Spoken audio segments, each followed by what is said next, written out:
Welcome to the Nevada Patriot Podcast with Matt Sadler.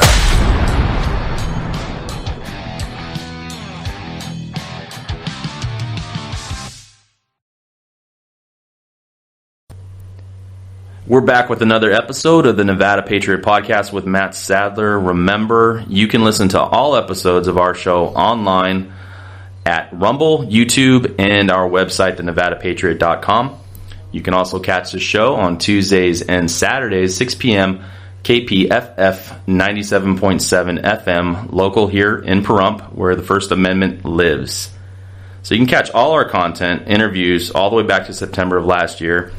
Thanks for being with us on our 30th episode. Hard to believe it's been about 30 weeks. Joining me today is a good friend and a long-time resident of Nye County. He's someone you may know from the hit shows Cops, Live PD, may it rest in peace, and most recently the ratings juggernaut On Patrol Live. He's been a first responder in Nye County for 30 years or so. He's currently a patrol lieutenant with the Nye County Sheriff's Office. He's been a loyal friend to my family pretty much since the day we met. And most recently, he is the newly elected chairman of the Nye County Republican Central Committee. One of the coolest people I know, Eric Murphy. Welcome to the show. Thanks, Matt. Great to be here. Excellent having you, brother. Please tell our listeners a little of your background, if you can, and your journey growing up here, basically, almost your whole life, if I'm not mistaken, here in Pahrump. That's correct. My parents moved me and my younger brother to Pahrump in 1978. I went to school here. I'm a Pahrump Valley High School graduate. And about around 1992, when I was 18 years old, I decided that I wanted to be a fireman. So I joined the fire department as a volunteer. It was all volunteer at the time. And that's when I got my first taste of emergency services, and it just kind of stuck with me. Then about 8 years in, I got hired on the paid fire department at that time because they'd switched over from volunteer to paid. Right. And then I spent 2 years doing that, and then I decided, you know what, I want to change. So I talked to some friends of mine, and they said they worked at the sheriff's office, and they said, come over to the sheriff's office. We got a great retirement. We got, great benefits, and it's a fun job. You get to go out and roll around by yourself and, do the job. So in 2003, I joined the sheriff's office and started the police academy in July of 2003, and then hit the street in January of 2004. Yeah. I immediately went to the patrol street, started FTO, graduated FTO, and then went into doing the normal job for about a year and a half, and then I got promoted as a canine handler and started working with police dogs. I started out with a drug dog, and then shortly, two and a half years after that, I took over a bomb dog. Yeah. And then went through the ranks, became a detective, then got promoted to sergeant, and got promoted to the current position I'm in now, a lieutenant over the patrol division. Yeah, so for the listeners who might not know like the duties of a patrol lieutenant, do you want to enlighten them kind of what like your day-to-day job entails? And yeah, so a patrol lieutenant's job is just to make sure that that the patrol deputies are doing their jobs out on the street. Right. I spend a lot of time with the sergeant, so the way it works is you have a patrol deputy shift, and then you have a sergeant that controls that patrol deputy shift. Gotcha. And then I'm a lieutenant over the top of that shift. So the way it works right now is I'm a lieutenant over the what we call front half days and nights deputies. So a lot of it's administration. Mm-hmm. But we get to go out into the street and work with the guys, and it's just making sure that our patrol division is evenly ran. We're in charge of the schedule. We're in charge of evaluations. The old saying of stuff runs downhill, that's what happens. If somebody has a complaint or something like that, it usually starts at the captain level, then the captain gives it to the lieutenant, and then the lieutenant pushes it down to the sergeant. Yeah. And so there's a lot of delegation, a lot of commanding from our positions as lieutenants. Yeah. And how long have you been patrol lieutenant? I've been a patrol lieutenant for about 5 years. Gotcha. And I notice now, at least more prominently now, it seems like we're bringing canine program a little bit more into the forefront. And for any folks that have seen On Patrol Live, Eric's son is actually a canine officer. So tell the listeners a little bit about that dynamic about, and not so much about the show, but although we could talk about that, but just having your son on the force with you. Has that brought I know it's been some years now, but it's got to be a unique experience, right? Matt, it is a unique experience. One of the big things was in the beginning, when he told me he wanted to be an officer, I was kind of against it a little bit because, as we delve into, which we've already talked about, eventually we'll talk about it, but when I was injured on the job, I knew that was something that could happen. Sure. And when you have something that happens like that, it scares you that could happen to your children. Yeah, it becomes very real. Right, and you have to do some soul searching, and I finally got to the point that at one point he had just told me that he wanted to be a cop so bad he was going to basically do it with or without me. Okay. So he had applied at some other places throughout the country, and my wife Christine and I had discussions about it, and she finally just said, you need to support him, and you have to be supportive of this, and he really wants it, and when your son wants something, he should have that ability. Yeah. So I thought, you know what, all right, I'll support him, and then he told me he wanted to come to Nye County, and I was like, let's give it a shot, and he did basically the same thing I did. He went through the police academy for 6 months, got out on the street, passed FTO, and a lot of people don't know this, but this is what's occurring now with Cody is one of the best things he's ever wanted to do. Really? His ultimate goal in law enforcement when he started was, I want to be a canine handler, because he was a kid when I was a canine handler. Yeah. So he got to see the dog come home and all that stuff, and that.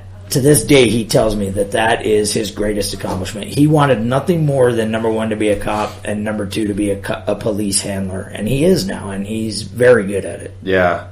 Yeah, the dog is actually pretty awesome. I think I saw the dog on one of his debut, I guess, on the show not too long ago. And it's impressive what these animals can do. And, to take some of the slack off the officers, but also to do important jobs, because as we know, sometimes on traffic stops, people are far from, cooperative, and sometimes, they don't want you to search something. You get the dog around, or when the dogs look, hunting somebody down. There's so many practical applications, and I'm sure you, as a former canine handler, that bond that you get. I can imagine what that bond is when you actually have a dog that's doing all this work for you. Yeah, and alongside of you.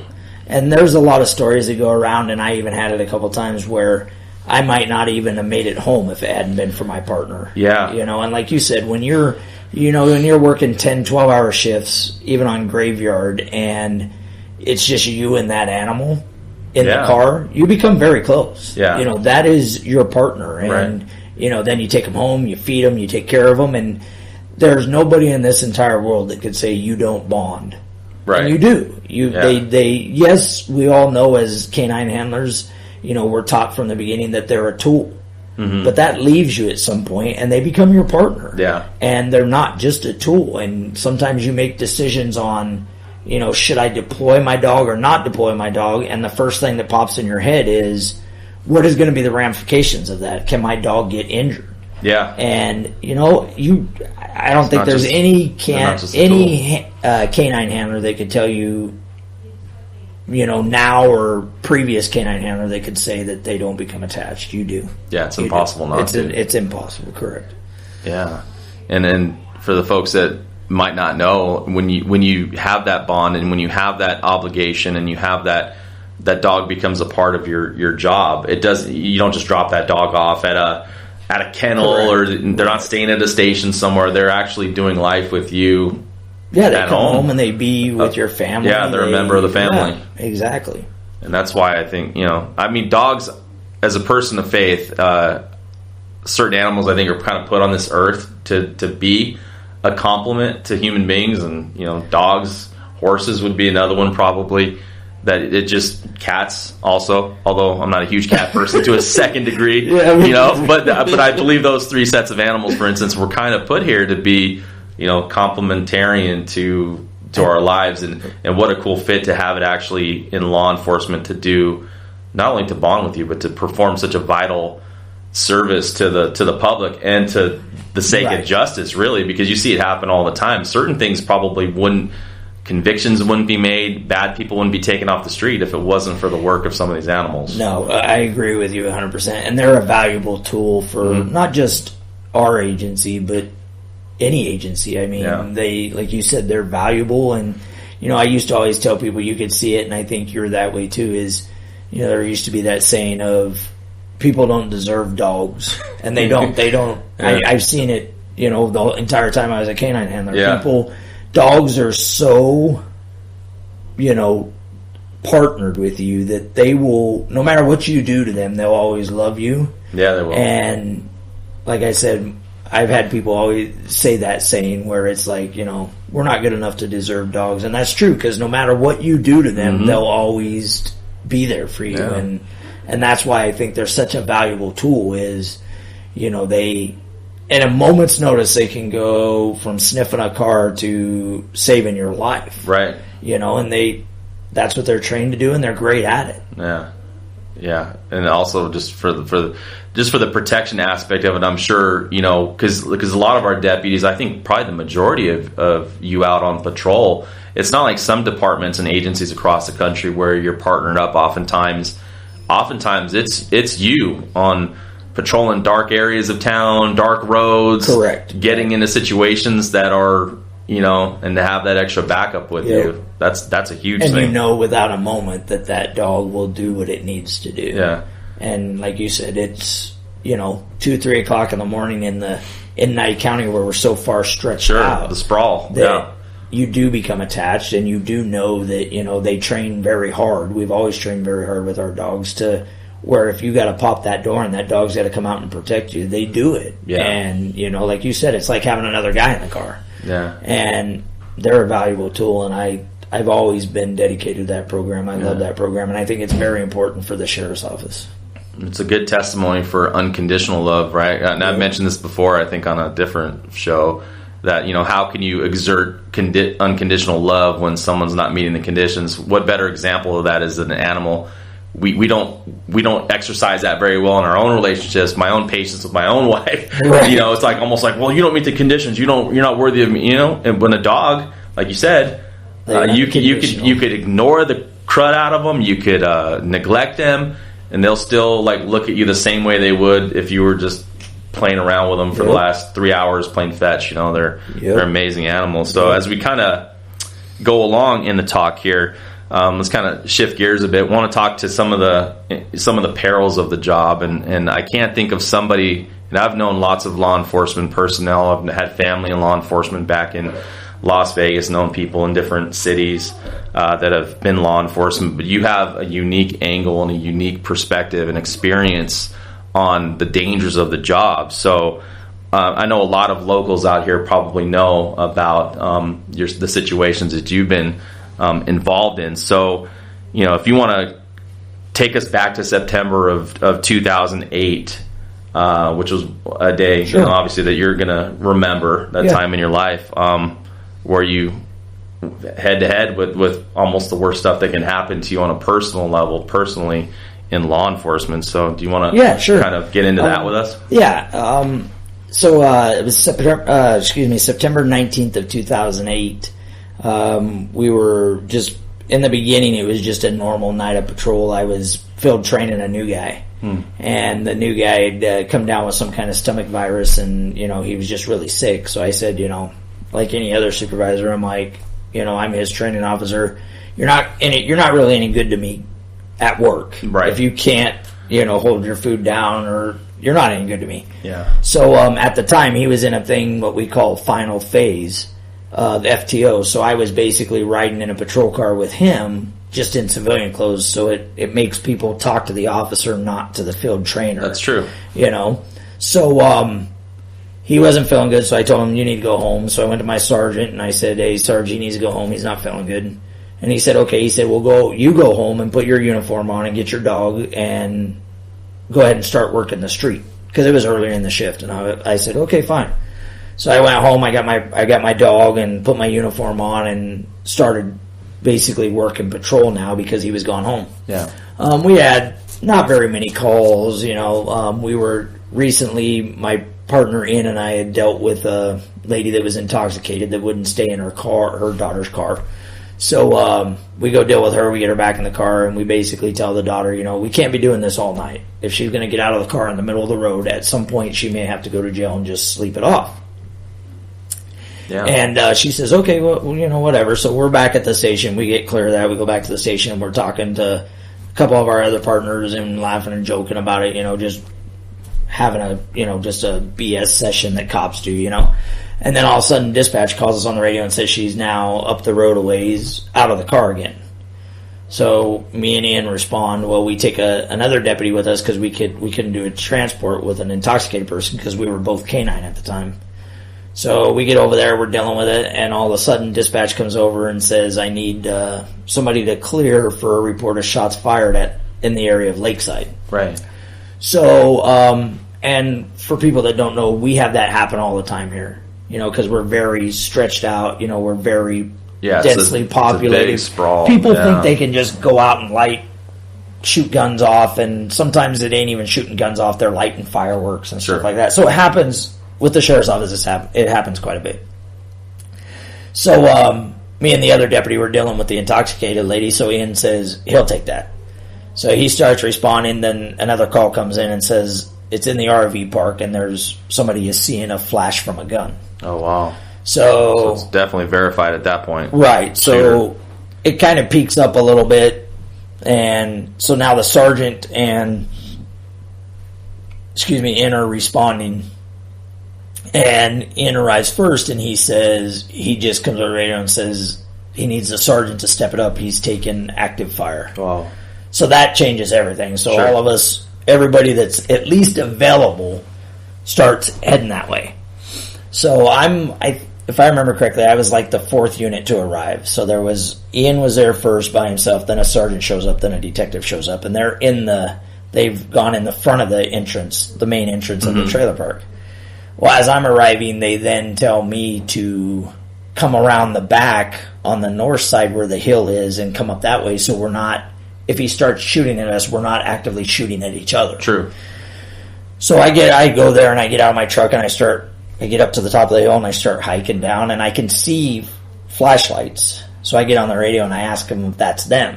And they said, yeah, they're getting ready to basically go into the motorhome where they believe the person that's shooting is at. And as I'm walking, all of a sudden, something, I don't know if it's, the man upstairs or something tells me turn to the left. So I have my gun out at the low ready because I feel that I'm going to have to engage this individual at some point. And I feel that ominous thing of turn to your left. And as I turn to my left, I see a flash and I hear a shot. And I knew right then I was shot. I knew that he had shot at me. I was pretty sure I was hit. And then I kind of spun around, and next thing I know, I'm at the bottom of the hill at Lakeside. And instinct kicks in, the training we do kicks in, and I start returning fire. I immediately, within a split second, in my mind, I pictured where I saw the flash. Sure. And then I start shooting in the direction of that flash. But my partners don't know that I'm hit because we're separated. So at one point, they come over the radio and say that there's now more shots being fired, but investigation showed that was him and I shooting at each other. We're now in a gun battle. So I get on the radio and say that I've been shot, and the only thing I can think of is I don't know how bad I am. Yeah. It's 2:00 in the morning. It's pitch black out. We were basically using the moon as our light, so he couldn't tell where we were. And your adrenaline's pumping. Right. Jeez. So the only thing I think of right away is I need to get out. I don't know how bad I'm hit. I don't know. Right now I'm conscious, but am I going to stay conscious? So I decide that I need to get to my vehicle. So I call out on the radio. I can see another deputy coming up the side of the road spotlighting. So I get on the radio and I tell her I'm hit. I've been shot. Yeah. And I get to her. I collapse like about 10 yards from my vehicle because I have no more energy. And she basically decides she's got to get me out of there, so she gets me up the road and starts calling for medical so medical's not in danger because once I leave the area, he continues actively firing at my partners, the other 3 deputies. Yeah, he's not done. So they're up the road, we're up the road, and they're back at Lakeside. This goes on for, the engagement was for several minutes. It was just a firefight for several minutes. He's shooting, they're trying to locate him. Yeah. They're taking active fire. At some point, the medics show up and they start treating me. And I still haven't, because I fell, they put a neck collar on me so I couldn't see anything below my chest, basically. Yeah. People appeared to be concerned. People appeared not to be concerned. And then they basically had the helicopter come land right at Lakeside and put me in the helicopter and flew me to UMC trauma. Right. And after I got to UMC trauma, that's when because I had been told it wasn't a bad wound. But then after I got to UMC trauma, I was told by the doctor that I was pretty much lucky to be alive. Yeah. So the investigation showed that he laid behind some rocks, and it was a domestic, and he had just got angry and started shooting. So he had laid behind a rock and used that for cover. And when I walked past him, that's when he shot me in the back because I couldn't see him because it was dark. I didn't have my flashlight or nothing out because I didn't want to give up my position. Yeah, then your positions. Yeah, so they determined he was about 6 feet from me when he shot me. Wow. And he shot me 3 times with a .45 caliber pistol. Yeah. So the first one hit my stomach, which my vest stopped that one.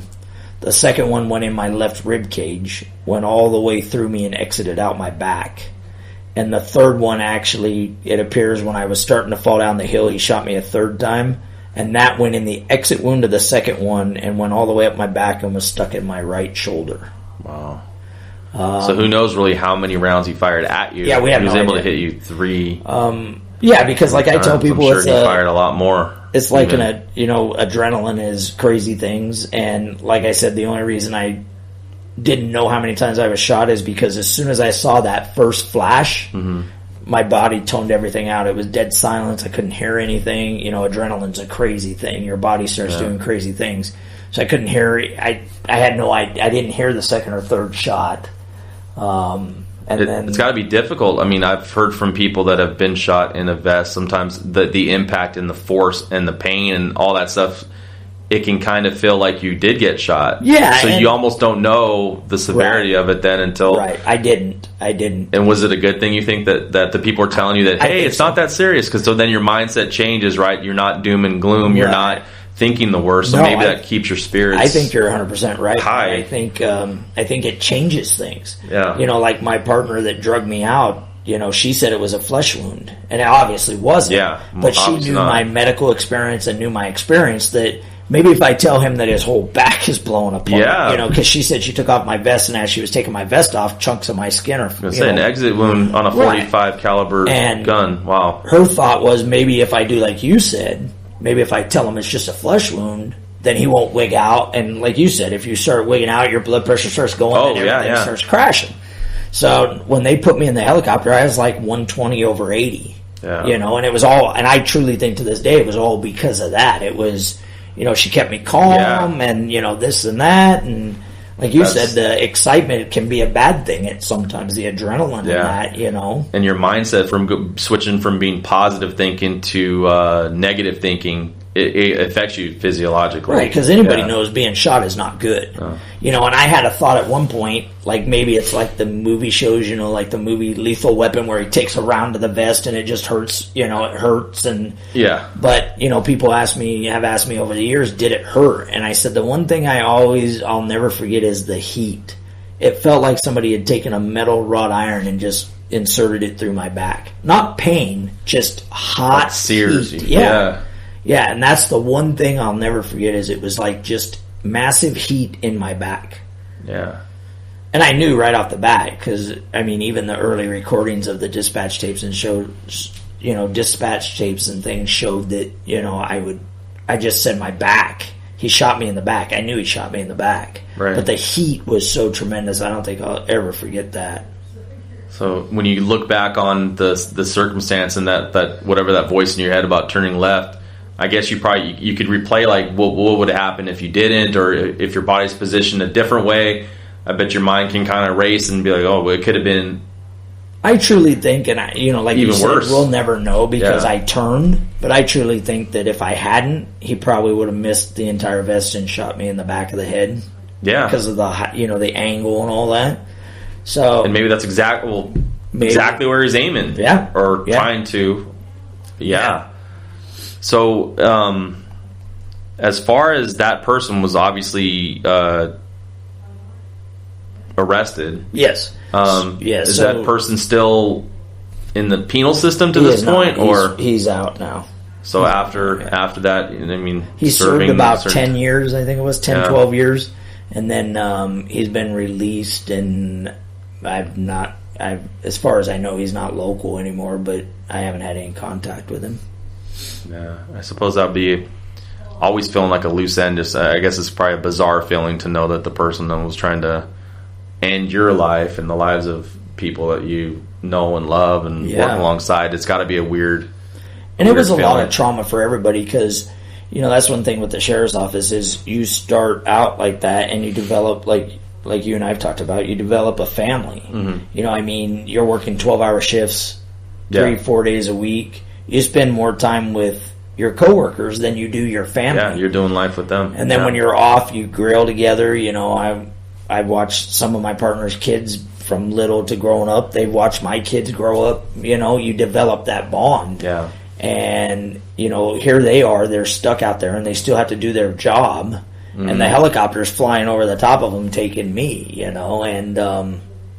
traumatic all the way around for your them. And then their families, the spouses. Could this have been my could this have been my husband or wife instead of me? They have that, and like you said, there's a lot of emotions that go into that. Yeah, which brings me to my next question. So, it didn't take you too long to get back in the saddle, so to speak. After, relatively speaking, after having such really debilitating injuries that could have just, you're talking fractions, probably a millimeter, centimeter here, inch there, could have ended completely differently. Yeah, so tell our listeners how you kind of got back into the fray. So we had some stuff, as anything that happens like that, where you have you got to get cleared by doctors, and and I've told you, I was extremely lucky. When you have a trauma doctor say that you shouldn't even be talking to me right now, let alone, be breathing or anything like that. And I was awake the whole time. And, that makes you think about things. And, and one thing I did in the beginning was I always thought to myself as I'm laying in that hospital bed that I'm not going to change what I do. And over the years I've thought the same thing is, he took a lot from me, but he's not going to take a thing I love, and that's my career. Yeah. Yes, every morning I have to get up and look at scars and think about like you said, you pointed it out perfectly. I will think of this day and this individual every day for the rest of my life. Yeah. I have scars, and I have a scar on my rib cage. It's just a huge hole that's healed up, and I will think of that person for the rest of my life. But I made, it's that old saying, you get bucked off the horse, get back on. Yeah. And I made that decision very early in the beginning that he's changed my life forever, but he will not take a career that I love. Yeah. And I've always, you and I have had that discussion, not even just on the radio station, in person, that, I love this job. Yeah. And nobody will ever take that from me. I will go out on my own terms, and it's the best job in the world. No matter what people in this country think, we've had a lot of discussions about that. And to me, it's the best job in the world. And I would not rather do anything. And not only that, not do anything else, but not do it for any other agency. Yeah. I love working for the Nye County Sheriff. I was going to say, it's so oftentimes, folks are always, that I speak to and that you hear about, well, officers in this, urban area can make this much and have this kind of plan, and officers in, Metropolitan Police Department make this, and it lures some people from New York City and stuff. But at the end of the day, your job satisfaction is not always tied into exactly how many nickels and dimes you're able to bring home. But when I look in, and On Patrol Live is a good, testimony to that. Some of the police work and I don't want to really say freedoms, but there is a certain amount of freedom that say the patrol deputies have to do their job. I would say it's a different overall, outside of like what you've experienced, of course, with the traumas and stuff, would be, to me anyway, someone who wanted to move here for a rural lifestyle. I would much prefer to be, a peace officer in a rural community versus dealing with some of the stuff they do in the urban area. 100%. And also with the red tape and the density and the size of different agencies, you could get just lost as another cog in the machine that might not get looked at. Whereas here, I think you're intrinsically valuable, each one of these deputies. I mean, you can know them all by name, Right, and you don't see that either, like you said. I think the other example is, and it's not taken away from anybody else, but, like patrol officers in Vegas. They show up and they see what, they're the first in, they get everything under control, and then they string tape. And then they wait for a detective to get there, and then they wait for this person to show up. And then here, we are all that. Yeah. There are many cases that my guys handle on a daily basis that they handle from the minute they start investigating it till the time somebody's in custody. And that's got to add to the fulfillment. That makes you, like you said, it makes it fulfilling, and it gives you a lot more gratitude, I think. Yeah. I caught that guy. I worked my sweat and tears days, for these victims, and I went and got that dude. Yeah. I went and took the initial report and gave it, which is a facet of a city police department. I'm not taking anything away from them, but like you said, it's a facet of a city police department where you get to sit there and say, I went and got all these records, and I did all this follow-up, and I collected all this evidence, and I put that guy in jail. Yeah. And I think, like you said, it's that satisfaction that a lot of city agencies, they just come in and, this is what I saw, here you go, detective, and go out the door. Yeah. And we don't have that ability here.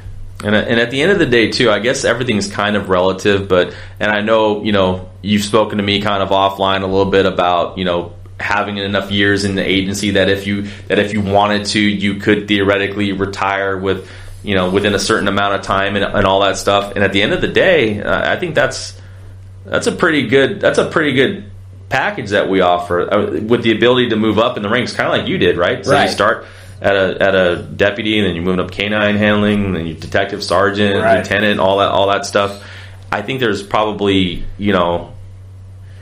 you won't be hurting basically to have to feed yourself. No. If and when the time comes where you're no longer in the agency as a still relatively young person. And I think, like you said, there's such a development part of it too. Like when I was promoted to detective, I'd been on 5 years. Yeah. And sometimes a lot of that doesn't happen to a lot of people. I was a canine handler within 2 years, which is not even heard of in some places. Yeah.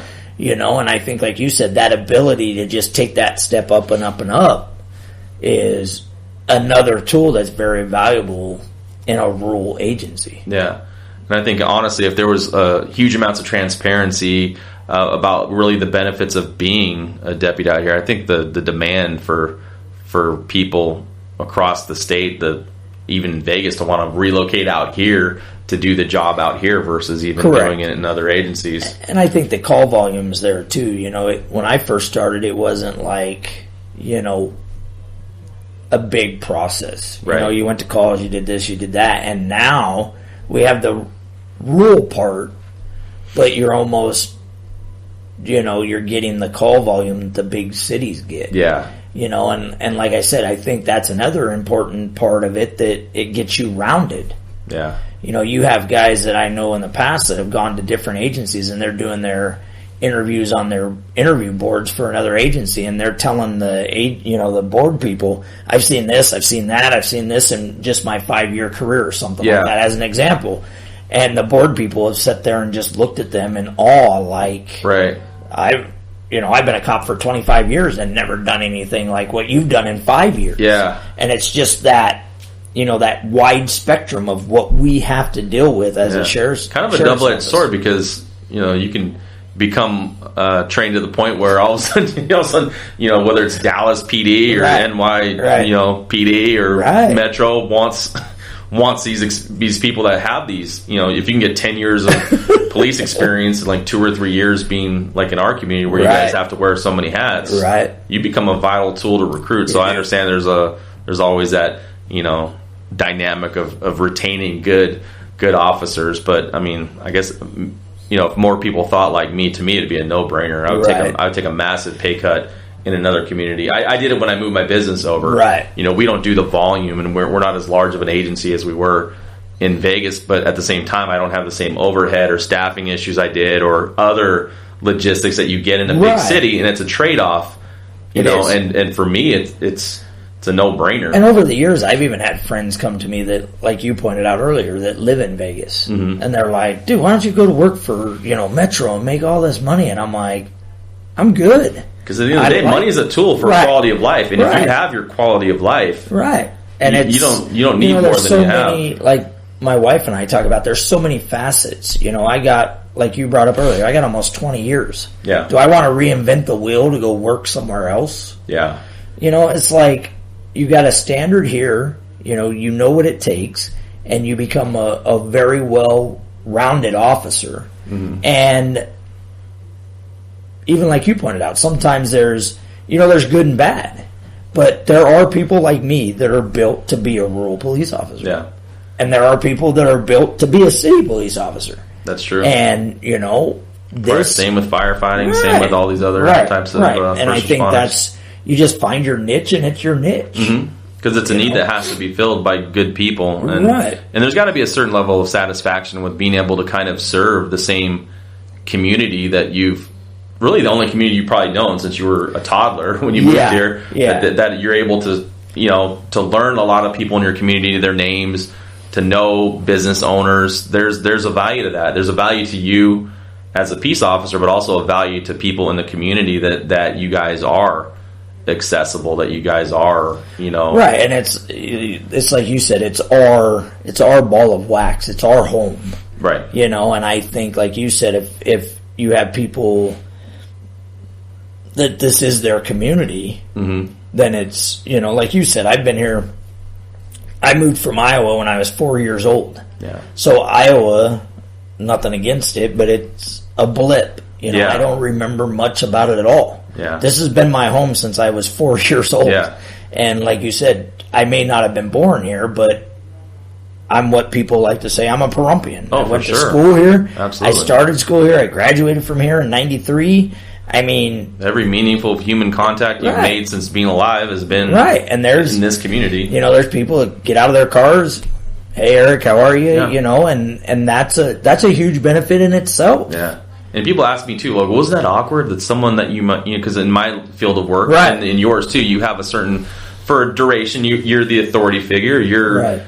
But as long as you do people right and you're honest about your work and you work hard and you're not one of the bad apples that the media likes to focus on with law enforcement, then it's no problem seeing people that you've probably dealt with in different places. If you see them at Walmart, it's like, hey. And like you said, nobody's perfect. Yeah. You're in the same boat I am. Yeah. There are people out there that probably say, Lieutenant Murphy's a prick. And it is what it is. Yes, we've probably had a bad run-in, whatever. Yeah. But I do my job to the best of my ability and respect people that I handle to the best of my ability. Yeah. If I get out and somebody's, cursing out my officers or fighting my officers, of course, when I show up, it's my job to contain that and make sure my guys are good. Yeah, you're not there to perform a customer service operation for the person that's berating, the people that are under your authority. Exactly. Yeah, and you're in that same boat. You may not have good dealings with either people, and you know what?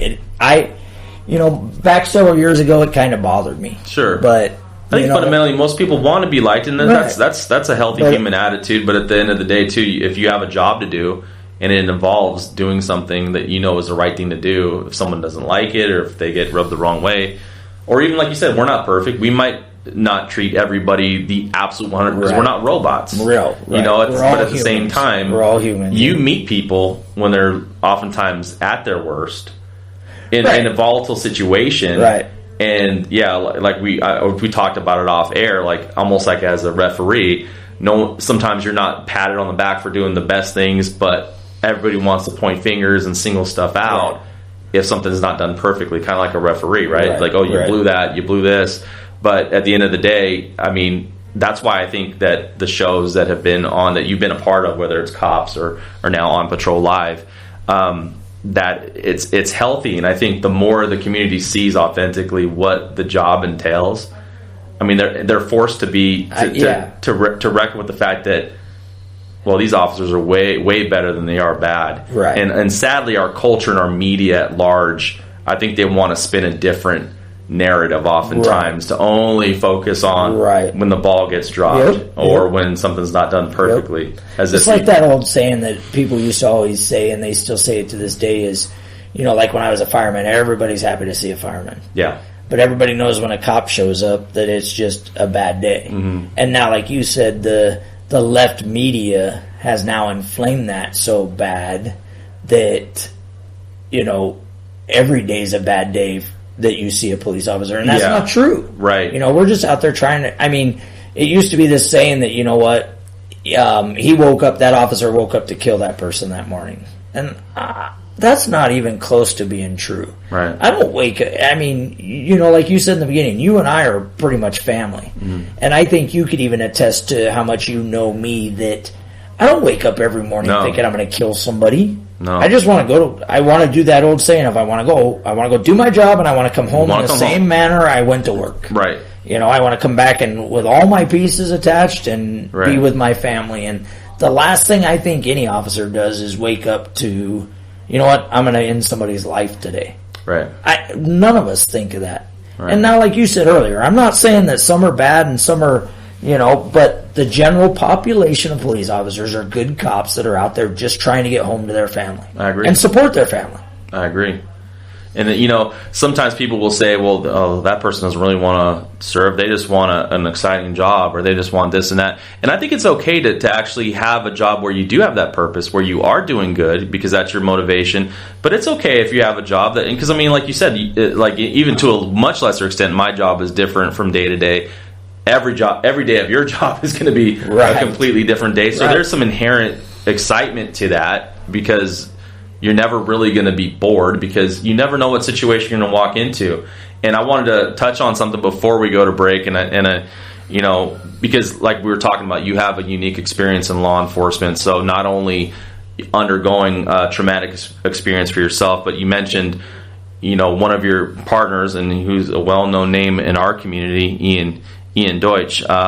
So if we fast forward from your experience, you know, what was it, maybe a year and a half, or maybe... it was about 18 months roughly. Yeah, that you fast forward 2 years later, if you wanted to kind of let the listeners know about your partner, Ian. So, like I was talking to you about my shooting, so Ian was the first one that was on my shooting. He was the first arriving deputy. Yeah.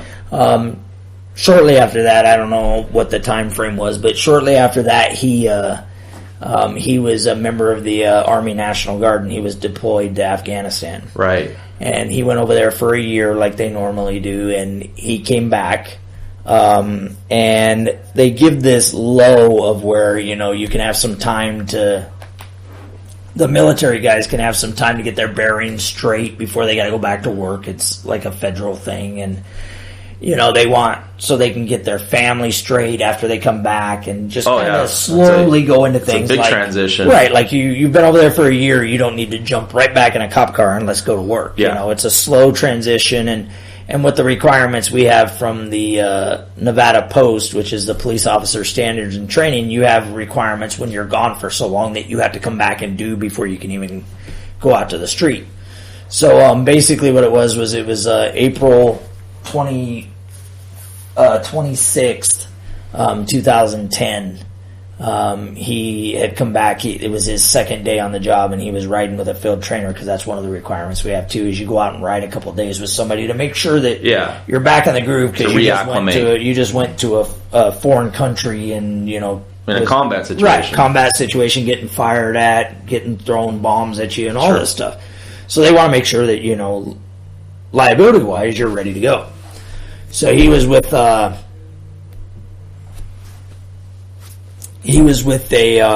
field trainer, and they were dispatched. The report came in to as a lady called up, said that she was removing her things from her boyfriend's house, and they were having a separation, and that he had shot her window in her car, back window out.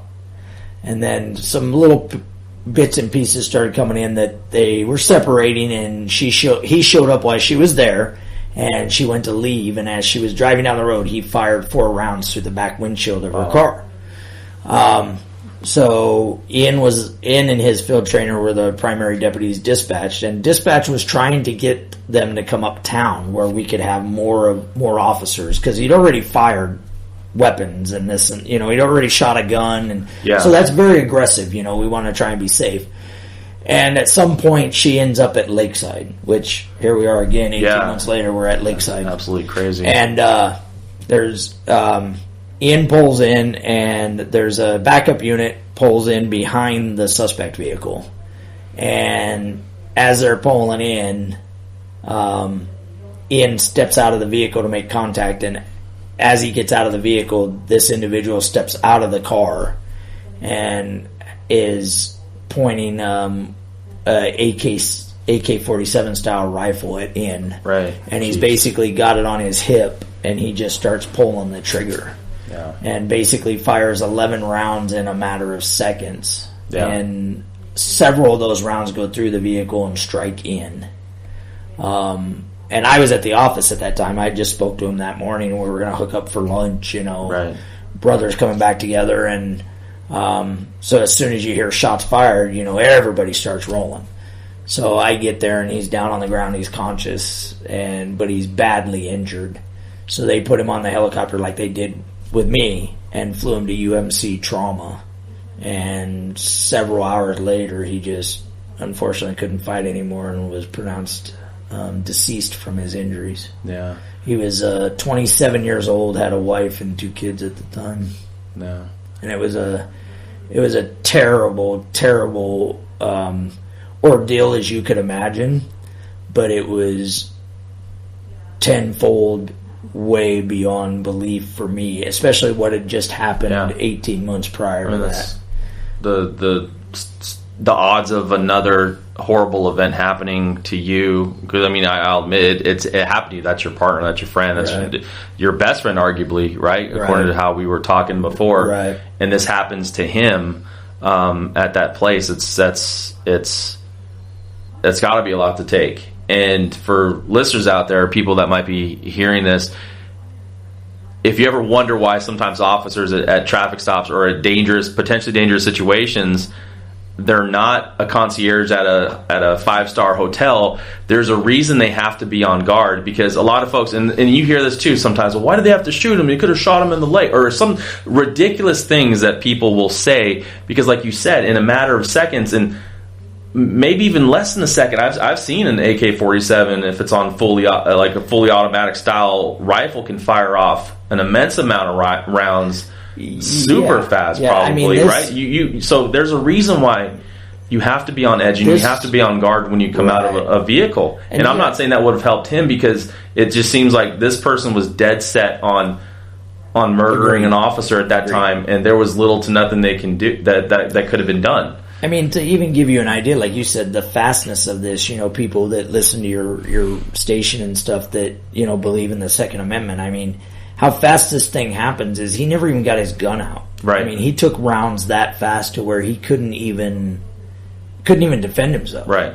And I think that's what happened. He was just, because I said for years, I've said, even right after it happened, that this guy was a military member. Yeah. And people that worked with him in the Guard said he was one of the best shooters they've ever seen. A skilled combat veteran. Yeah, and a young skilled combat veteran. And a lot of the younger guys looked up to him.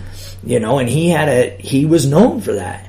And that's the, like you said earlier, that's the only way he could have won, was to ambush him, and that's what happened. Because oftentimes criminals aren't interested in a fair fight. They're not interested in leveling the playing field. They're doing criminal stuff because they are just like we talked about with my incident. He knew that he had to hide behind items to sneak up on me. The ambushing. Right. And both of you guys. And I think that's the same thing with him, because as I know full-heartedly, if he would have took him head-to-head, Ian would have probably won that battle. Oh, for sure. But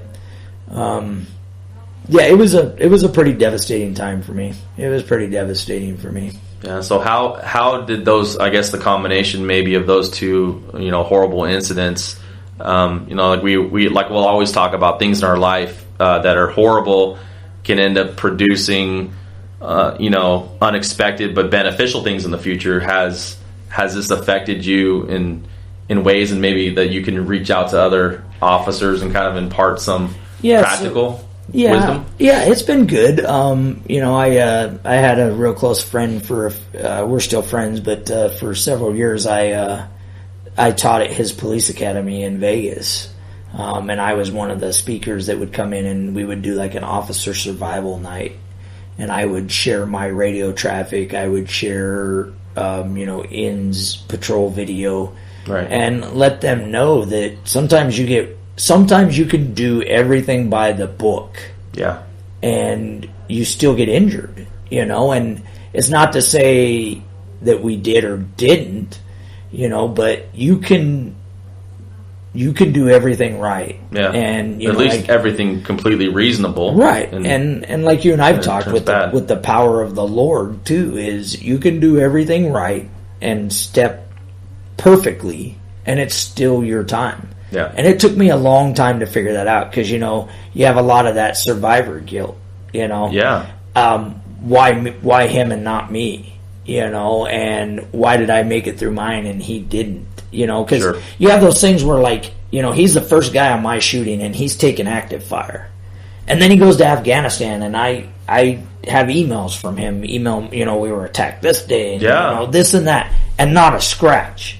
And you come home where you're not safe, but you're supposed to. I mean, it's inferred that you're safe, and you get killed.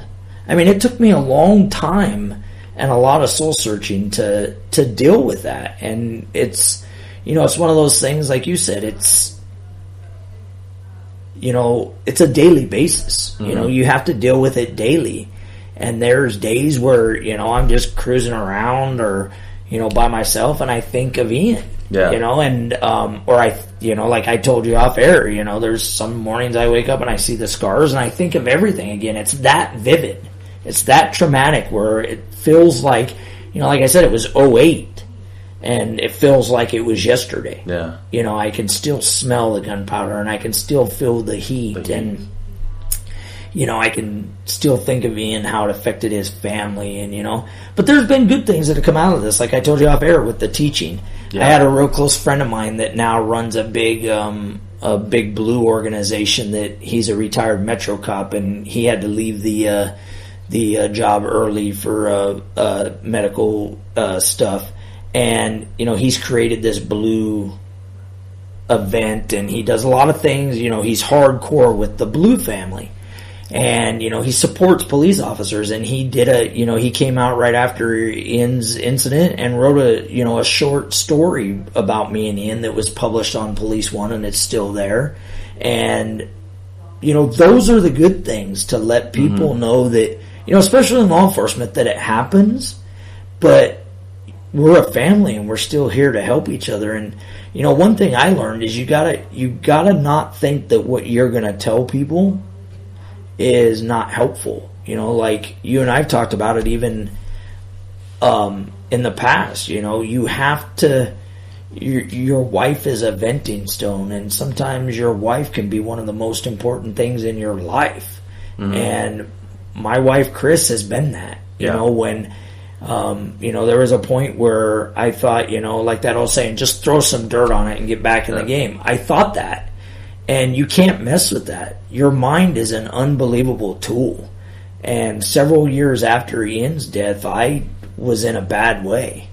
And, finally Chris had came to me and said, we need to go talk to somebody. You need to get help. Everything made me angry. Even the smallest thing. If the trash bag wasn't tied right. Or, right, I know. Or you just have that face from your wife that something's wrong, and it just sends you through the roof. It's true. And I did that, and she talked me into that, and that was probably one of the best decisions I've ever made. Right. I love my wife with all my heart, and it helped our relationship be stronger. And you have to talk about things. And that's one thing I learned. You have to, when there's a problem, you have to say there's a problem. Because, you've been married a long time. Yeah. And they know when things are wrong with us.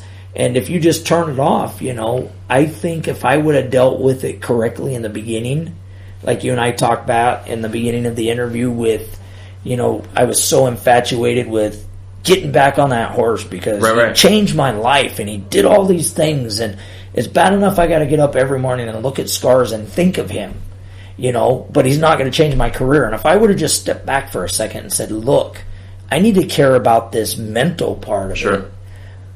I may have not been in a bad way, 8 years later or whatever it was. Kind of crazy how it seems like us as men, we as men, just when we take that moment to be it's hard when to be humble or have humility, and because we're wired a certain way, right? To kind of like we could take it, we could take this, and I'm still standing, and I need to get back up there, and and especially when you combine that with some of the guilt that you feel, and maybe then you feel like, well, I have to do all this. I'm alive now, and I have to just be RoboCop or whatever it is, but not realizing that you're a human being, and when these traumatic things happen, if you don't have that outlet, and it seems like it, because I didn't meet you obviously until years later, right? On the campaign trail, I remember not being super excited this last go around, at least in the very beginning when the sheriff's race candidates were being announced, and obviously having followed you on the TV show that you were on, I already kind of felt like I knew you a little bit. So when I saw that you had announced that you were running in the race, my wife and I wanted to hurry up and meet you. I was curious twofold. Well, I was relieved really, so that we had a good viable choice that I could then rely on to hopefully be the sheriff, and also to see if the integrity that I kind of witnessed on the program kind of lined up with the individual, and it really did, because you have a certain level of patience and humility that you exert, at least on camera, that lines up perfectly with who you are as a real person.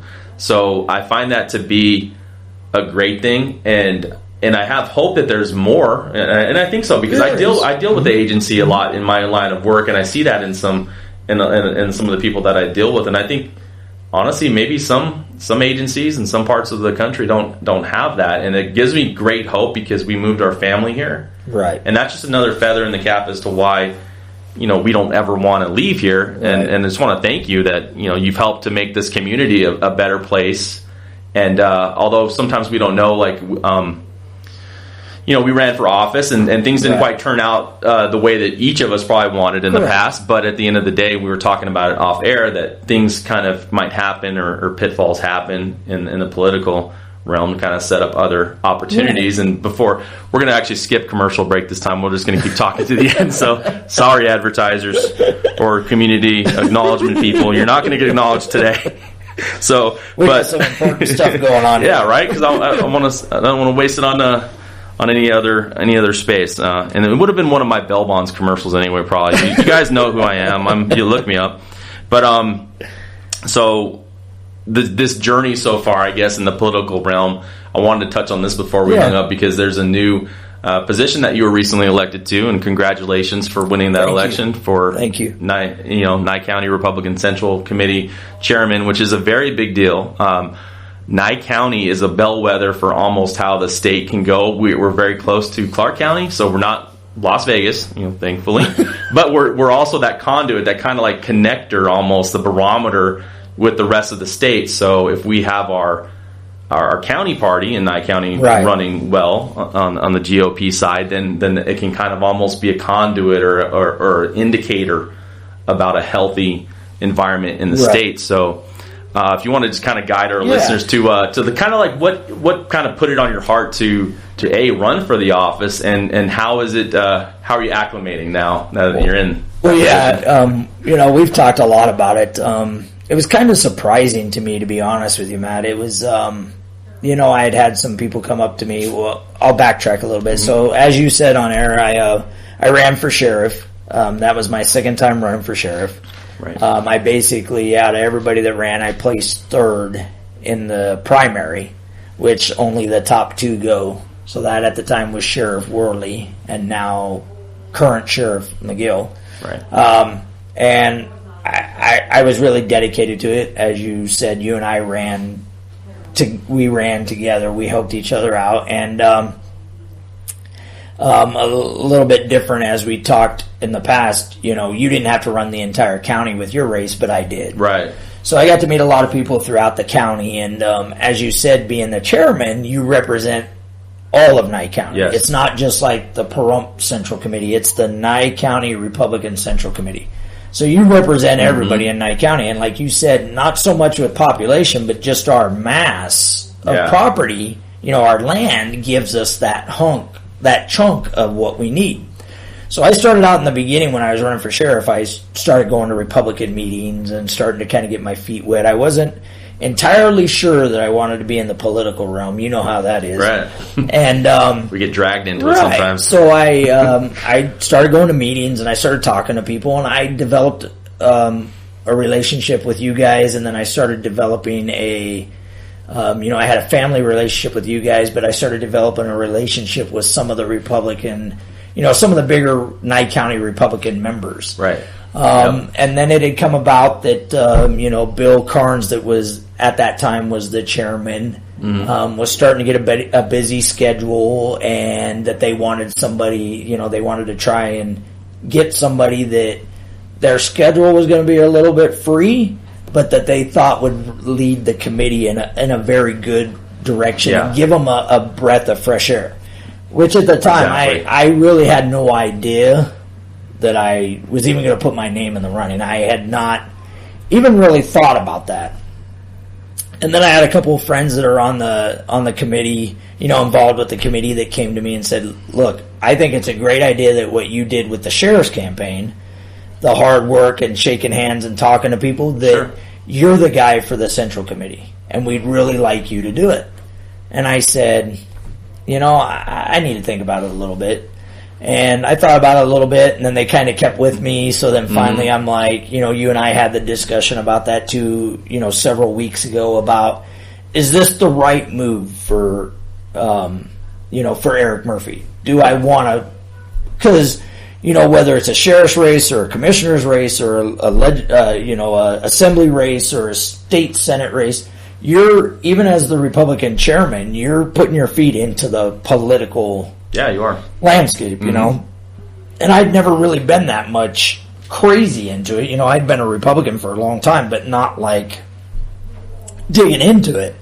So I thought, what, as we talked about off air, even I'm coming to the end of my career, so retirement's down the road, but with a lot of the new assignments that the new sheriff has put in, it's given me quite a bit of free time. Yeah. Where like before I had to have my phone with me 24 hours, I had to be available 24/7, and then finally we've separated some of the assignments and, are giving the lieutenants in the agency more time to be with their families and stuff instead of constantly working. So I said, that's kind of freed up my schedule. Maybe I think I'd like to do this. So I got a hold of our bylaws for the Central Committee, and I started reviewing those. I started doing my homework on how to run meetings, and because back in the day when I was a fireman, I was a member. We had a volunteer association, and I had been on that board, so I had the idea of running meetings and stuff. It wasn't completely foreign to you, and I knew it was going to be important because I started looking at things. And as you know, next year is a huge year for. Yeah, we got to make it a huge year for the Republican Party. I mean, president's on the line. There's some big offices that without a shadow of a doubt, the Republicans need to try and win. And I had a couple of guys come to me and say, look, this is not only the state of Nevada, but Nye County is going to be a big swing area for Republicans' office. For offices for Republicans. And we want you to be that guy that coordinates that, because that's what the chairman does. Yeah. A lot of people that are running for state offices, United States offices, the president, their representatives, will come here to get these swing votes. Nevada is very important. And, over the years, everybody but basically Clark County and Washoe County have decided who the president is, but with their population, they've pretty much picked that. So it's important that, like Nye County every year forever has been a red county by vote. So it's important that they get every count we can get, to make that happen. Yeah. And you have to have an energized party that hopefully will not only grow in numbers, but in enthusiasm and the membership having a higher level of work ethic to really put a lot of the practical pieces together so that we can be successful. Correct. And that's one of the things I want to do is I want to involve people. Like you and I had the discussion off air, and I even brought it up when I was doing my speech. Is one of the big things I want to try and start is I want to try and start we refer to it right now in my design of it is a bills committee. Right. And I want a committee that, keeps track of these bills. Like you and I were talking off air, there's 900 and some bills currently going through legislation.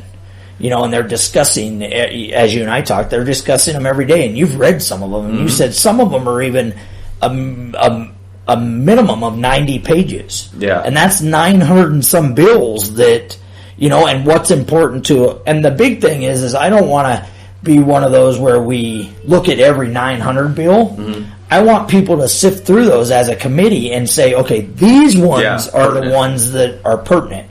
Because if it doesn't really, all bills affect us, but if it's not like you said, like a home run hitter one, then we maybe need to think about that later. Like you and I talked about before. It's like a triage, right? When people are coming to you, they're banged up. Got to figure out who's going to lose a leg, get to that person first. You can't concentrate on all 900 bills. Yeah. But the problem we have right now is we're not, a lot of our members are not even looking at any of the bills. Mm-hmm. And that's why I think it's important that, that we have a committee that comes in every legislation or every bill that's presented and says, look, these bills are important to Republicans. Yeah. These are the bills that we have to write letters on to tell our legislatures that are there to vote for us as Republicans that we don't like that bill. And there's power in numbers, so the more united front you have with the collective numbers of like-minded Republicans, the more we get heard. Right. Me or you individually are shouting to the rooftops, no one might pay that much attention, but you get a group of people with a whole entire organization now on the same page, and then you have some influence and you have some ability to get heard. If we have a legislature where we write a letter to saying we don't like that bill, it may not do anything if it's just you and I. Yeah. But if we have our whole membership that's 113 members send letters, he's going to get 113. He or she's going to get 113 letters that say they do or do not like this bill. And then that's, like you said, that's more of a wake-up call. Right. And even like you said, that's what I want to do. That's my priority is twofold. Is we need to know as Republicans what's going to affect us from this point forward. The second thing is our members as a whole need to be informed of what's going on. They do. We can't have secrecy because, in my opinion, is if you have secrecy or you have problems, you've got to divide. Yeah. And a division is in no way, in my opinion, good for a Republican Central Committee. Yeah, and sometimes, because here's a problem that I find in a lot of our, I guess you call them Republican dealings that we've had and maybe have had in the past. Different factions or I guess tribes within the party can kind of come together, different schools of thought from a spectrum of maybe a group of moderate type Republicans to maybe I would put myself on the conservative side of the Republicans on the other side of the spectrum. But what we've experienced in our county that I've noticed in the 4 years or so that I've lived out here is that sometimes certain folks don't want to deal with certain people because maybe there's disagreements that happen, and then so factions might break off or people might not come to the fold. But anecdotally, I want to tell you the value in hashing it out, exchanging ideas, disagreeing, and I'll put it into perspective on my campaign trail. I remember being at the Beatty Convention, and one of my constituents, who we both really know really well right now, I won't name any names, but we know this person off the bat, disagreement, like hardcore, robust debate would sound like arguing to some people, butting heads with this person on a couple issues. But I tell you what ended up happening. I won't say that necessarily we met in the middle, but there was a level of respect Right. And the ability to now get along now that we knew each of us are very deep rooted. Right. This person ended up being probably one of my biggest financial contributors to my campaign.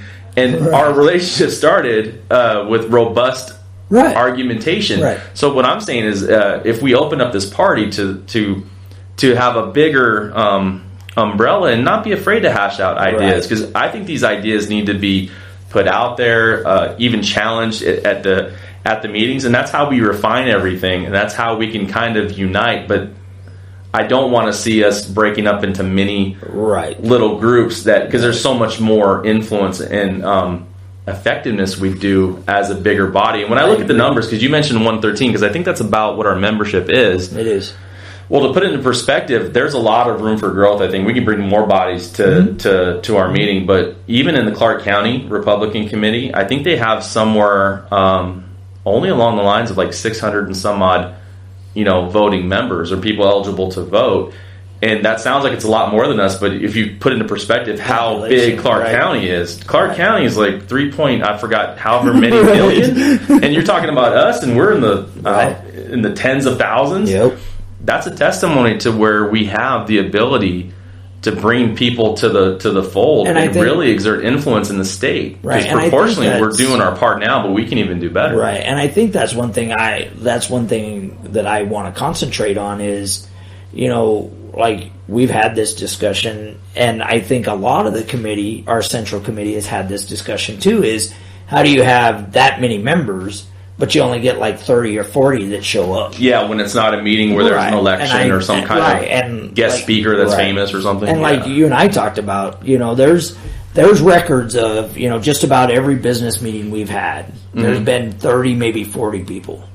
And when you have, like you said, the point is when you have an important thing, they all show up. And we need them all to show up to everything. Right. To voice their opinion because, like the election. The election we just had last week, there was 64 members that showed up, and that place was packed. Yeah. You and I discussed that. I mean, you could tell that it was important because you could tell by the number of people that were just standing there. It was crowded. Right. We need to have that on a monthly meeting basis. And listen, I understand, and I know a lot of members have talked to me about it, is the business meetings get boring.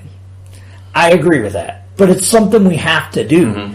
So, and like in my campaign speech, I told them that I'm going to be one of those chairmen that listens to the people. And I'm going to work very hard to try and, take that time away. Yeah. Because I know time is valuable for everybody. And when you're sitting there on a Saturday meeting and you're there for 6 hours listening to business, who wants to do that? I mean, there's several avenues that me and my vice chair have talked about, like one may be like when the election season starts, have people that are running for office come in not during the business meetings, have a different day where they come in. So you're not there for, because like you saw last time, if you have a business meeting but you let guest speakers speak for 3 minutes each and you have 15 of them, we're there for over an hour just allowing them to give their pitch. There's been several times when I felt like in announcements or when you have open kind of discussion, people can come up, and there's been times where I've sat on the sidelines and been like, hey, this meeting's already gone long. I might have something important to say, but you know what? I'm going to sit on it because I know these folks probably want to get out of here. So I think that's probably probably a healthy idea. Right, and the problem is too, is like you said, is there's members that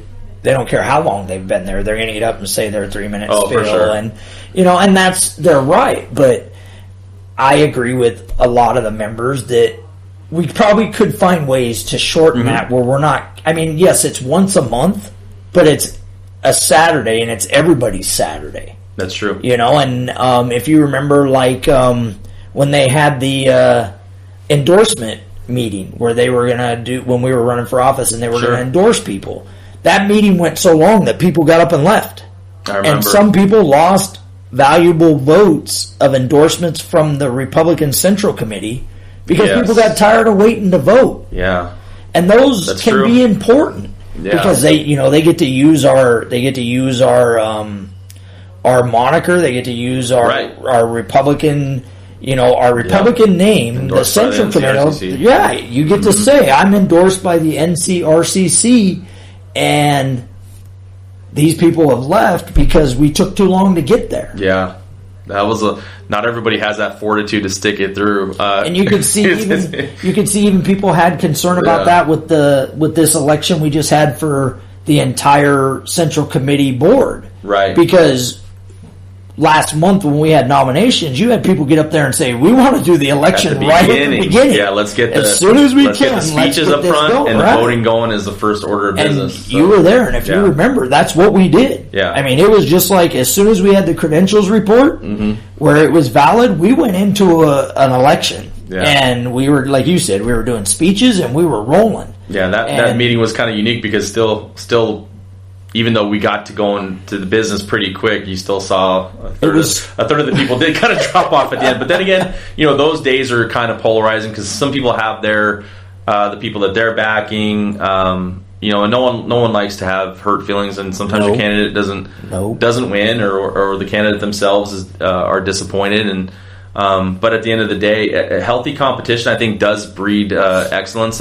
And I always point, just because you lose an election or somebody falls short on something, don't give up. I look no further than Abraham Lincoln. If you look at his biography on the races that he signed up for, I mean, he ran for vice president of the United States one time, and if I read it correctly, it was something like 18 votes. Right. In a national election, one of the times he ran for it, and then lo and behold, the first time he runs for president, he wins.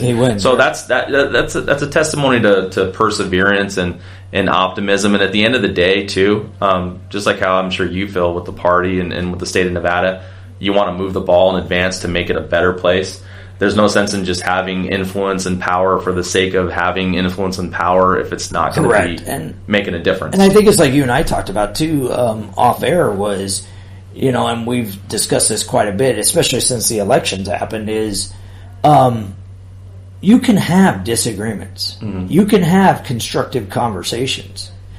But, like you said, people get hurt when they lose. I mean, you and I both know. Yeah. I mean, we put a lot of blood, sweat, and tears into our my sheriff's campaign and your assembly campaign. Yep. And I don't think anybody took it harder than our two wives did. That's true. And as bad as it was for us, it was worse for them. Blood, sweat, and tears. And my thing I want to bring into this Central Committee is it doesn't matter about the disagreements, and we may disagree and we may not agree with what each other's saying. Yeah. But at the end of the day, we still have to be Republican strong. Mm-hmm. We still are all Republicans. Amen. And look, if I don't agree with you, that's fine. But because that's, as you know, that's human nature. Right. We have disagreements. It's true. But we still have to stick to the path. And the path is that we are all Republicans. And the most important thing is to get read into major seats. Yeah. And you can have disagreements and not agree and not like each other. But when the rubber meets the road, we're all Republicans. And that's the party we have to endorse. Like you and I talked about, people may have problems with me. Mm-hmm. People may have problems with Mike McDonald, the state chair. They may have problems with Joe Lombardo. But we're all Republicans, and we have to support each other. Because if not, what's the alternative? And I always tell folks, in private conversations, unity is one thing. Uniformity is something completely different. No one really wants us to completely be uniform. We're not carbon copies of one another. But that's also why at these meetings and different policy stuff, when it goes to a vote, the better ideas theoretically can get voted on and approved. And sometimes maybe the best ones, your Monday morning quarterback, maybe that wasn't such a good vote when we approved this. But that's the nature of meetings and getting consensus.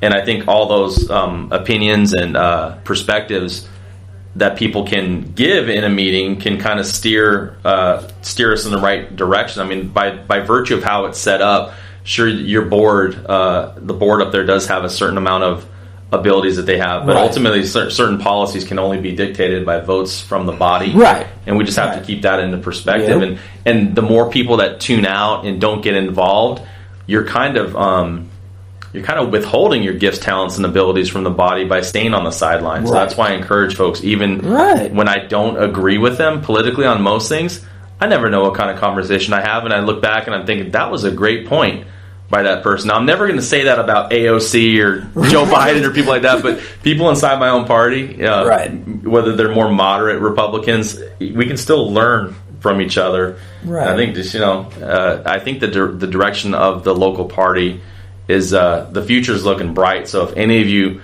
are registered Republicans out there or thinking about registering as a Republican, now might be the time to do it, because it's an exciting time where things are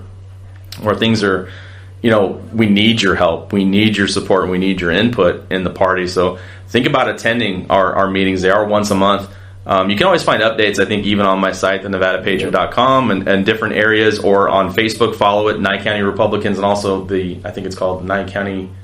What's the other webpage? The Nye County Republican Central Committee page itself. Yeah, so get involved, follow that page, and just get involved with the events. Well, and like you and I talked about, as you pointed out, I'm just getting my feet wet. I mean, it's only been a week. Yeah, right. And we talked about it earlier before we went on air that, I'm getting phone calls like crazy already. Yeah. And they've all been great. I mean, the support from local Republicans all the way up to, I've had conversations with the state chairman, congratulations from him. It's been the gamut. Today I had a congratulations from the district attorney of Nye County. Sure. I've been congratulated by the sheriff. It's an exciting time, and listen, I'll be the first one to tell you, and I have no problem saying this. I may not have all the answers, and I may not have everything figured out, but we got to be a team. Yeah. We've had that discussion. When it was the governor's race, it was Joey Gilbert and Joe Lombardo. Right. Running through this state, and people liked Joey and people liked Lombardo. That was just the way it was. Yeah. And when it came down to it, and the pavement hit the road, the tire hit the pavement, and the smoke cleared, and everything was figured out. What happened? Joe Lombardo was the Republican nominee. Yeah. And a lot of people, quite a few people said, I didn't want Joey, I didn't want Lombardo, I wanted Joey Gilbert. And in a situation like that, I wholeheartedly believe, and I know you do too, that, it may not be the person I picked, but he's the Republican nominee. Mm-hmm. And you got Steve Sisolak and Joey Lombardo. Sorry, not Joey, but Joe Lombardo. And as Republicans, who should we be supporting? We should be supporting the Republican nominee. And the fact that that's not a reflex is kind of concerning. It should just be reflexive, right? Almost as simple as get an itch, you scratch your nose. It's like, this is the nominee, this is who we support. It's the same way in presidential politics, too, like or any other kind of Republican politics. And like we were saying, if you can't get past that, that's a problem. Yeah. Because I'm telling you right now, the stuff I've seen in just my short time of involved in all this, that's the difference between Republicans and Democrats.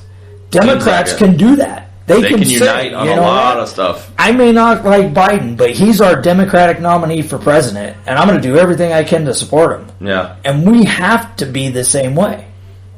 And if not, then like you and I talked about, our votes aren't going to carry anything because we're going to be divided. The House divided. Because these people go, I don't like Lombardo no matter what, so I'm not going to vote for him. Yeah. And then we could have lost to Sisolak, Yeah. I like that when people say I refuse to pick the lesser of two evils. I'm like, are you insane? So if Valley Electric came to you and said, hey, Eric, do you want to pay $200 for your electric bill this month, or do you want to pay $400? Are you going to be like, well, I really want to pay $0, so I'm not going to vote for either. Right. And they give you, okay, here's $400. Right. So by not choosing, you chose, right? You chose, right. So that's the same thing. It's a mindset that I think we all should have learned early on in life, that life doesn't always turn out the exact way you want it. You have to roll with the punches, and you have to adapt, and you have to do what's the best choice at that given time. In every aspect of our lives, we have everything that comes our way. We have a decision to make. Yep. One's going to be a good decision.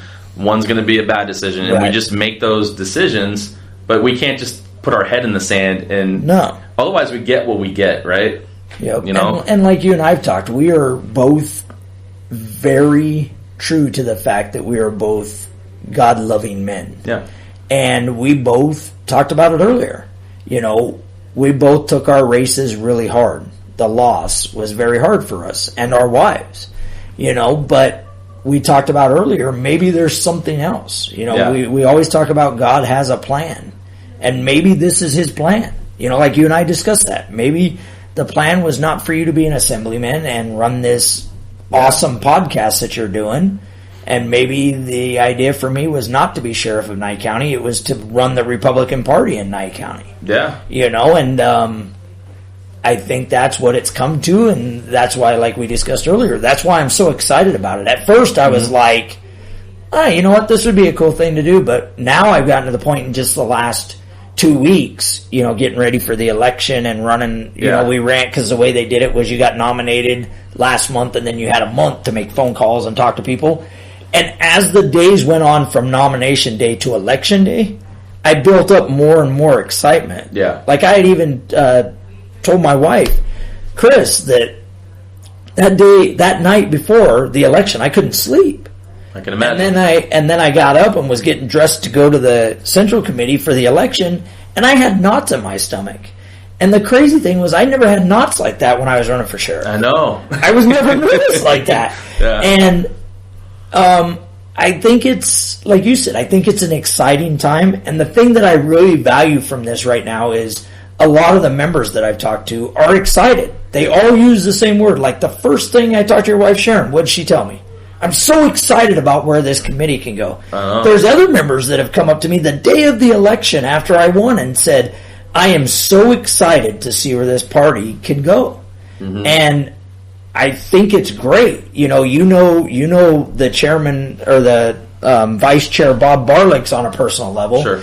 And I think him and I are going to make a great team. Mm-hmm. A great team. And I think people are open to that and see that we can get the members back. And like I told you, I think it's up to maybe 5 or 6 different text messages from the day of the election till now that people have texted me personally and said, now that you're the chairman, I'm coming back to meetings. Yeah, that's huge. And I think, like you said, I think it's an exciting time for the NCRCC right now. And because even those 5 or 6 enthusiastic members, you get them in the game, you get them their efforts out there, their efforts get multiplied, they can touch that many more people.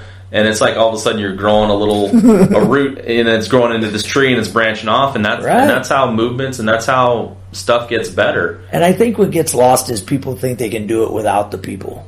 And you can't. You can't. You gotta be like you and I talked about. You gotta be the ruler that keeps the meetings in check and make sure that when we're out doing booths and stuff for when the election comes up, that all that stuff is coordinated. But more of anything, you got to listen to the people that put you here. Yeah. Because we're all strong Republicans, and we want to see the party. Mm-hmm. We want to see, especially the NCRCC, thrive. Yeah. And I want to see it as one of the best central committees in the state. Yeah, that'd be neat to actually be the trendsetter. Yeah. Do for the state kind of what Florida's policies does, for the country. Like to be that trendsetter where this has proven success and try to emulate that. Because your job, I liken it to like Phil Jackson coaching the Chicago Bulls in the 90s, right? He's not out there having to dunk the ball. He's setting people up like Michael Jordan. This is my system, the triangle offense, and all of a sudden they explode into being extremely successful because their leadership was good. Right. And that's kind of the job almost of the chairman, although you do get hands-on at times, but a lot of the time you spend delegating. And I think that administrative experience you have from being a lieutenant and your life experience has kind of prepped you for that type of situation, and even to another extent, Bob's military experience. Even though he's the vice chair, he's got certain things that he's responsible for now. But I think of him as a good delegator as well. I do too. And also, you guys both being very you're friendly to people, you're approachable, you're accessible, and that's going to go a long ways to helping people come back in and get new members. That's important. I think that's one of the things that, like you said, is go back to my career as even just as a lieutenant. Mm-hmm. I can't go to every call. I can't. Yeah. I can't go handle every call. So, like you said, you have to delegate. And I've learned to delegate very well with assignments because the captain will give me an assignment and say, handle this. And back in the day, it used to, before I was a lieutenant, it resembled, I have to go out and handle that. Yeah. And that's not what they want. They want you to, as law enforcement, you need to give it to your sergeant, then your sergeant needs to push it down the line to a deputy, and they don't want you specifically handling it, but they do want you handling it. Yeah. So, and I think, like you said, I think that's what's important for the NCRCC, too, is You can't have a chairman that keeps everything in his lap. No. You need to, like we talked about earlier, you have an events committee. Tell them when you want to do an event, and it's their job to make sure the event rolls. They can update you as we go, but you can't hold everything, because then what happens is you start having meetings and you go, well, who's doing this? And well, the chairman said he's going to do it. The chairman said, or they'll get depending on you, and then if you don't set the course, everyone else would be and then before you kind of paralyzed and not want to do anything. Whereas if you can become a delegator, and I look to in history, you look no further than people like Reagan in the 80s, and even Trump. Most recently, right? How is he going to know a job? He's never even been in politics. Gets to become the president. So personnel-wise, he's made some choices of people that stabbed him in the back here and there and stuff like that. But overall, his ability to delegate to get things done is ultimately what made him a successful president. And I think the other thing, too, is if you don't know, just say you don't know. Because like you and I talked about off air, you may not know every nook and cranny of, for instance, like the committee. You may not know every nook and cranny of Robert's Rules of Order. And somebody may say, look, you can't do that. Okay, well then let's look at it and see why we can't. You know, not say, well, I know better than you, and yes, we can operate this way. Or the bylaws, because I mean, it's very hard to just memorize every aspect of the bylaws of any organization, really. And I think that's why you got to keep your tools. Like, you know, like I have a copy of the bylaws, I have a copy of the Robert's Rules, and I keep it in what I call it's in a binder, and I call it my Bible for the meetings. Because like you said, you can review everything, just like we talked about. How many of those 900 legislation bills can you memorize? It's the same with this. How many of the, you know the nook and cranny of the bylaws, but to know it verbatim from front to back. And if you get where you want to, and I hate to use the word, but if you get where you want to be a tyrant and not listen to anybody, then that's a problem. And I don't want to do that. I'm here to make the Central Committee the best it can be during my term and support the people. And even in my speech, you were there, I told them that. I want to support the people.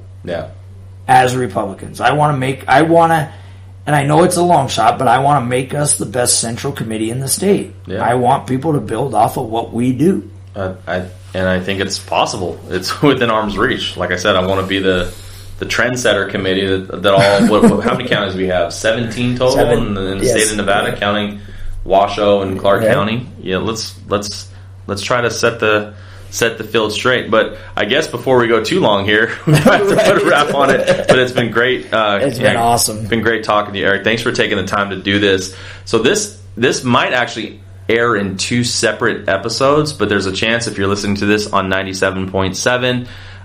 When it re-airs, it may actually end up re-airing in its entirety, so make sure you stay on that station, 97.7. For any of you folks that want to stream online on demand at Rumble and YouTube, you can watch this episode, or if it becomes 2 episodes back-to-back, as many times as your heart desires. It'll be there. Click that like, subscribe, hit the Rumble button, whatever you want to do.